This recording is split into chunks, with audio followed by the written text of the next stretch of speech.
let's look at our failures as a learning point. And what did you learn from that?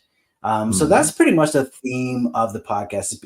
You don't have to be a great communicator, but what did you learn along the way that was like an aha to how you're able to influence someone to be able to move them, and using your communication skills to do that? Mhm. Questions coming in because you focused on podcasting. I'm curious as to whether you know who Dave Jackson is and whether or not you've attended Podfest. He's a well-known leader in the community in the podcast Right. communication space. Yeah, I haven't attended Podfest. I received their newsletter so that I'm up to date on that. I don't know, TJ, have you been to Podfest? I haven't, and I should have. They were in Florida not too long ago, and I had That, scheduled yeah, conflicts. Hope to go yeah, they usually one of come these to, days. they do. They usually go to Florida once a year, and I'm in Toronto, and I think they've come to Toronto. Who you're? It'll, I mean, you're a North American, but Canada is yeah. like America, but it's very different. Who were your role models growing up as a communicator? Were there certain? I mean, I don't know. I think Pierre Trudeau is it's the only prime minister I can name other than his son, maybe Brian Mulroney. But were there certain political leaders, talk show hosts, speakers you really looked up to growing up in Canada?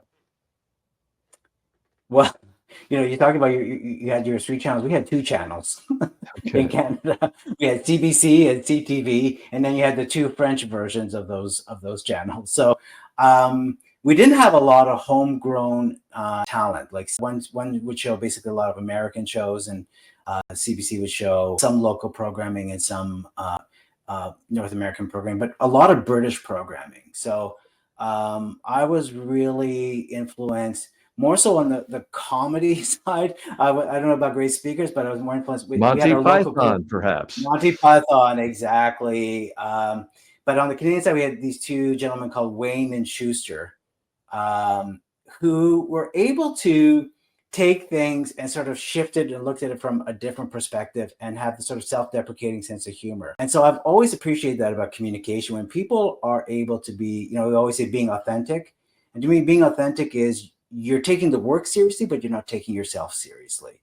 And that's Mhm. something that I took away from watching those comedians on CBC growing up. Mhm.